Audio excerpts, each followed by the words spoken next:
pasal punca penyakit. Nah, tajuk kali ini adalah punca penyakit. Jadi kita mula dengan apa dia punca utama, yaitu dia ada 3. So 3 punca penyakit. Yang pertama ialah saraf. Lepas tu yang kedua ialah berkaitan dengan hormon dan antibodi ya. Lepas tu yang ketiga adalah darah. Okey. Kita cerita pasal saraf. Yang pertama, saraf. Okay, saraf ni sebenarnya saraf ni dia boleh menyebabkan kita sakit disebabkan ada saraf yang tersepit lah, biasanya yang tersepit lah. Jadi dekat tulang belakang kita tadi dia ada saraf tunjang, apa panggil saraf tunjang. Jadi saraf tunjang ni kalau dia terkepit, jadi kita akan rasa sakit lah, dia ada kesan dia. Okay, jadi saraf yang tersepit tadi disebabkan kita punya belakang tak lurus lah, belakang tak lurus, jadi dia akan menyebabkan kita akan sakit lah. Okay. Jadi anggota badan kita ni dia ada 3 tempat yang tiada saraf. Okay. Yaitu dekat kuku, dekat ujung kuku, dekat rambut dan slip disc. Bukan slip disc, dekat disc. Dis tulang belakang kita ada dis belakang tu, jadi itu tiada saraf, jadi nampak yang tiada saraf dah. Okay. Jadi dekat tulang belakang kita ni dia ada saraf tunjang. Saraf tunjang dia statik dari otak lah, dari otak pergi ke saraf tulang belakang. Okay. Lepas yang kedua adalah disebabkan hormon dan antibodi. Okay. Hormon antibodi biasanya disebabkan darah yang kotor lah, hormon yang kotor, jadi boleh menyebabkan sakit lah. Dia adalah salah satu punca penyakit. Sebab hormon dan antibodi kita tak kuat juga. Okay. Lepas tu yang ketiga adalah yang terakhir adalah darah. Okay, kita ada 3 jenis darah. Okay, darah merah, lepas tu darah putih dengan darah kuning. Darah kuning ni dipanggil darah platelet lah, lebih kurang macam tu lah. Okay. Jadi merah ni tadi dia fungsi dia lah untuk oksigen. Lepas tu yang darah putih ni tadi sebagai defend untuk bunuh kuman. Jadi darah putih ni fungsi dia macam tu. Jadi yang kuning tadi ni dia untuk menutup luka lah, kalau ada luka-luka. Jadi darah kuning ni dia sangat cepat lah. Okay. Hormon, antibodi dan juga tu darah. Okay. Infrared. Kenal tak dengan infrared?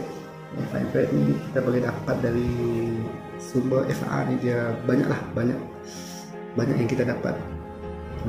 Kita boleh dapatkan sumber FA. Okay, FA ni contohnya dari matahari pun ada FA. Lepas tu dari tapak tangan lah, kalau kita gosok tangan kita ada FA. FA ni lepas tu kita boleh dapat dari kayu kayan, dekat batu bata pun boleh kan. Okay. Lepas tu kalau dekat seranjim tu dia dekat company seranjim kita ada katil. Jadi katil tadi dia ada satu batu jet. Batu jet yang paling banyak mengeluarkan FA. Jadi FA tadi, tahu tak apa fungsi FA? FA ni dia boleh mencairkan kolesterol, dia boleh membawa toksin, membawa lemak. Okay. Dia boleh mencairkan darah yang beku, darah yang kotor dia boleh buang lah. Okay. Lepas tu FA tadi dia boleh membunuh kuman, bakteria, dia boleh mematikan sel-sel kanser. Okay. Kalau FA ni, kalau suhu contohnya katil tu tadi, kalau dia suhu dia cecah 45%, sebenarnya dia boleh cukup untuk membunuh sel kanser. Okay. Sebab 45 derajat Celsius tadi dia tidak akan membunuh sel-sel yang baik lah. Okay. Sebab tu FA ni lebih bagus, lebih bagus lah. Jadi selain itu dia boleh menaikkan suhu badan lah. FA dia boleh menaikkan suhu badan. Lepas tu FA juga boleh memanaskan badan kita. Okay, itu adalah fungsi FA. Dia banyak sangat. Okay. Okay, sekarang nak cerita pasal kolesterol. Okay. Cuba ibu ayah kita tengok dekat wajah sendiri ada tak, jadi kena jaga-jaga lah, sebab kemungkinan besar tahap kolesterol anda tu tinggi lah ya. Okay, yang ini adalah bahaya untuk kesehatan, sebab kolesterol tinggi ini dikaitkan dengan jantung, penyakit jantung. Kolesterol tinggi dia boleh menyebabkan penyakit jantung dan juga serangan stroke. Okay. Sekarang dua penyakit ini sangat, orang cakap tu, banyak dihidapi daripada ramai golongan orang muda ya, dalam lingkungan usia 30-an pun sudah ada apa nama cakap tu yang mengalami lah. Okay.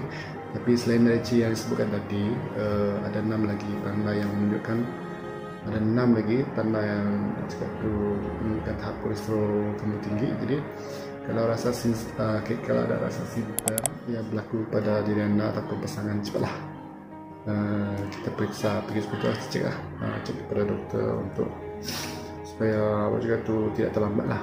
Okay. Simptom utama ya tadi, kalau kolesterol yang kaki sering berasa kebas. Okay. Kalau ada rasa kebas-kebas, maksudnya tadi kalau kaki kebas tu disebabkan kolesterol tinggi lah.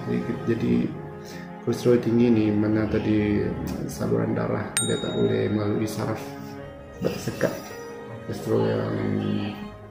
Kolesterol ni tadi dia mendekat ke dinding, jadi perjalanan darah tu tadi dia tersekat lah. Jadi darah tak sampai ke hujung-hujung kaki, jadi kaki akan rasa kebas. Okay, yang kedua adalah mudah letih. Okay, kolesterol tinggi disebabkan mudah menyebabkan kita mudah letih dan cepat mengantuk. Ini disebabkan peningkatan kolesterol yang menyempitkan pembuluh darah dan juga menutupnya lah. Ini menyebabkan aliran darah yang bawa oksigen ke otak tahan bagi kita cepat mengantuk. Okay. Lepas tu semak sebelah kiri. Ini tanda pembuluh darah pada bagian jantung mula tersumbat akibat kadar kolesterol terlampau tinggi. Jadi, lepas tu yang keempat, sering sakit kepala. Ada rasa sakit kepala, rasa berat dan tekan di bagian leher. Jadi ini disebabkan arteria semakin sempit, di mana dia akan berkadar dalam darah ke otak kekurangan lah, sehingga menyebabkan rasa sakit pada bagian kepala. Lepas tu kaki membengkak. Okay. Ini kenapa boleh jatuh kaki membengkak, disebabkan kerana udara yang semakin sampai kaki yang beramai sedikit mendapat darah. Kaki adalah merupakan bahagian yang paling sedikit mendapat darah, jadi kaki boleh membengkak lah disebabkan kolesterol tadi. Okay, lepas tu timbul butir-butir putih dekat mata, boleh cek. Ini dia boleh hadir dekat bahagian mata. Okay, jadi saya tunjukkan satu video. Video ini mengenai minyak yang dicampur dengan air sejuk. Okay. Ini ibarat bagaimana kolesterol boleh terjadi dekat salur darah. Okay, kita saksikan video ini. Kita mulai dengan mempraktekkan untuk membuktikan bahwa minum air es tidak bagus untuk kesehatan. Apakah benar atau tidak? Kita siapkan segelas air dingin, lalu tuangkan minyak goreng ke dalamnya.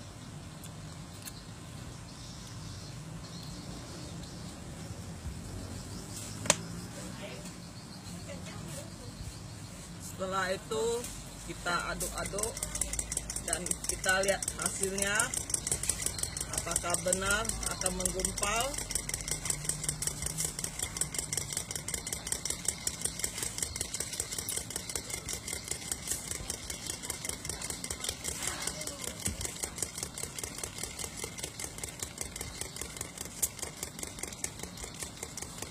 Akhirnya jadi.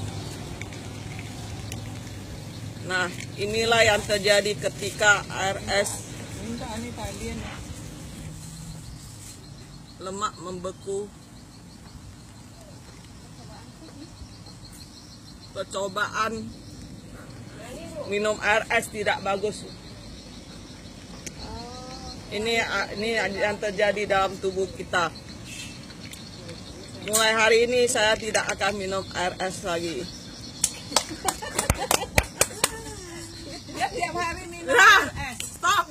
Jadi videonya lebih kurang seperti itulah ya.